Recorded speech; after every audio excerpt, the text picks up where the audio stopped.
This is the Stockwell Eldridge Show, giving you the real-time information you need to make educated decisions about buying and selling in the world-renowned Twin Cities.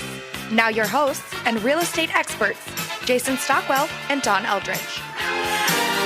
Good morning, Twin Cities. Happy Sunday to you all. Thanks for tuning in. I'm Dawn Eldridge with RE/MAX Results, and we've got an amazing show today. We have Russ Haynes with us. He is the Chief Sales Officer with Social This? Social This, yeah. Yes. Yep. And he does a wonderful event every year that is a charity event called Cruise for Troops. And I see it's the 9th annual Cruise for Troops, too. So that's correct. Been going on for a while. Yeah, we've been doing it 9 years now. It's continuing to roll. That's awesome. And so we kind of have been chatting before the show started. We're going to do a quick market update, and then we're going to get into more details with Russ. And thank you so much for being here today. Really appreciate it. Thanks for having me. Appreciate it. Yeah, and Jason's on his way. He had an appointment, and he will be here shortly. So you'll get to hear from the fabulous Mr. Stockwell as well today. So right now, from this time last year, new lease. I can talk today. New listings have decreased 2.3% to 1,306 in the Twin Cities. And pending sales also decreased by 4.3%. And inventory, still a shortage of inventory. We're at 16.5% lower than this time last year. So we're at about 12,000. In a healthy market, we're normally at 19,000 homes in the Twin Cities. So the market trends have remained steady for the last couple of years, which has allowed residential real estate to flourish in terms of sales activity and buyer demand. Even when total sales are not measured forward in year-over-year comparisons, it is evident that the market is responding positively to wider economic indicators, which is excellent for the market. Homes are selling very fast. Buyers are still out there looking for homes. So if you're thinking of putting your house on the market, please give us a call. We'd be very happy to help you. It's just a casual conversation, and it doesn't cost you anything. But we need more homes for those buyers looking. All right, so we're going to go into talking with Russ about his Invisible Wounds Project, which you can find on Facebook. It's a Facebook page. And then also the Cruise for Troops. So how did you get started with this whole idea? You know, I've always been an old car guy. Always got into classic cars. My first ever car was a 46 Ford. Before I could even drive, I had to go pick it up on a trailer. And so I've always been into that. And at the time when I started this, there were no car cruises. There was only motorcycle cruises. And I thought, I want to drive my car. Other people, I think, probably want to drive their car too. And my dad was a veteran, Vietnam vet in the Navy. And I had a passion for military. And so I said, you know what? I'm going to start this cruise, and at the time, we didn't call it Cruise for Troops then. When we first started it, I think it was Poker Run for Patriots, and we would, run to multiple locations, and we had like 35 cars show up the first year and 100 people. And was it in Columbus? Or? No, it was, so Cruise for Troops this year is going to be at Running Aces Casino and Racetrack up in Columbus, just north of the 35E, 35W split. But we started off at Norm's Tire in Little Canada back when they were at Little Canada, and we would go to different shops and stops at, restaurant or bar, and we'd do about 100 miles. And wow. as it grew, and as we got more and more cars and more people involved in it, we started to realize we had to get more organized. And so I used to just kind of do this all on my own. I've started to get a team of people in place that helped me, great volunteers. So we went and we just started growing it that way, where we would get sponsorships and we would have individual location. So we started out year 5. We went left Unique Classics in Ham Lake, and we did a cruise, and then we came back there. And that was the first year that we also employed law enforcement to stop intersections for us, because unlike motorcycles can have road guards where they can stop intersections legally. Cars can't do that.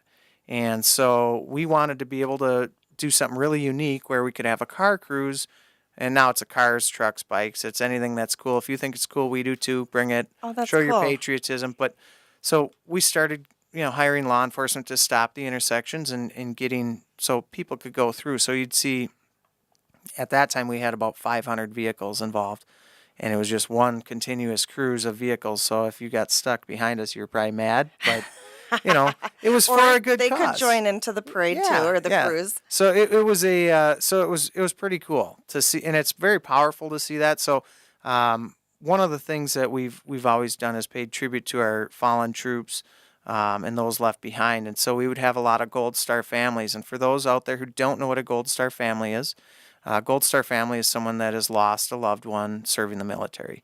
That could be in combat, it could be in an accident, it could be suicide. That's part of what Invisible Wounds Project is about, is ending the epidemic of suicides that's affecting our military and first responders as well. Yeah, I think that the public probably doesn't realize how prevalent it is. We had, I know that you knew Tony, who's doing the 7-day... 7 marathon, yeah. 7 marathon, 7 continents. God bless him for that. I know I'm not doing that. Yeah, and he is doing it to raise awareness for PTSD and also for suicide in the troops. And I'm happy to see that so many more people are getting involved and trying to help. And hopefully we can get somewhere with that, because it's terrible. It is bad. 22 veterans a day across the country commit suicide. That's the estimated number. That's a lot. That's almost 1 per hour. Preliminary indications, they haven't done a ton of research on it, unfortunately, but it's starting to come across. First responders are also dealing with almost the same exact numbers. Wow, I was not aware of that. Yeah, so there's, And by first responders, are you talking first about responders, fire department? Yep, we're talking about police, fire, EMS, paramedics, dispatchers. Another category that we service would be like emergency room personnel. So anybody that's dealing with continuous ongoing trauma, and stress, what happens is and trauma is different for everybody. Yep. I mean, some people don't find it traumatic to shoot somebody because that's what they have to do to survive. But it's the ongoing, repeated incidents that they have to deal with that over time, it's like you just get burdened down. Yep. And one of the big issues is reintegration. So when the troops are over deployed on a mission, that's their mission. And then and they're surrounded by that, and that's just their life. The problem is once they come back and the reintegration, and now it's not a slow process to get back sometimes. They hop on a plane and they're back in 2 days back to normal life. I can't or even what imagine. is normal for us, but Right. that's not their normal. Right. And there's not a lot of time to reintegrate into what is considered normal by our standards. And similar issues with with the first responders, where they're out there for 8 to 12 hours dealing with life-threatening situations, traumatic situations, things that most people don't get to see and don't deal with. And then all of a sudden, shift is over. Okay, now put your stuff back. Now you got to go back and be normal. It's hard to unsee and unhear and undo what you've seen. Yeah. And what you've experienced. And the general public doesn't understand it. And that's why there's so many, the brotherhood of, the thin blue line, law enforcement, the thin red line, firefighters, because that group understands the people within their group. Right. And they have to do things that normal people don't understand. And and you see things like, one of the ways to cope with it is through humor. And it's unfortunate that it has to be that way, but that's one of the ways that people deal with it. So, Yeah. there's a thing called blue humor, where cops will make a joke about something that other people would just are absolutely offended by. However, it's something that they use as it's a coping mechanism for them to deal with that stress. Right. And so what we're really trying to do is create partnerships. Invisible Wounds Project is not able to do this alone. We have to have other charities involved, other organizations involved. And what we want to do, my vision of this is just to be a facilitator of, a resource that people can come to us and say, hey, I have this problem or I have that problem. We can find them the proper group that's going to help solve their problem. That's what we want to do. Right. And so how can people contact you? Do they contact you through Facebook, or can you give us a phone number for them to call? Multiple ways. There's tons of ways. So they can contact us on our website, iwproject.org. Okay. You can find us on Facebook, Invisible Wounds Project. The Yep, event. and I liked you. Thank you. Appreciate that. The event that we have coming up, Cruise for Troops, you can go on 9th Annual Cruise for Troops. You can search that on Facebook and you can find that. You can certainly contact us via email as well, cruisefortroops@gmail.com. That's our general inbox until we get one set up with the charity. But contact us that way if you want to give me a call and talk. Phone number 763-486-3079. Would love to talk to people. We have a offer out there. Basically, any nonprofit that is working in the same realm and going towards a mission that we are with serving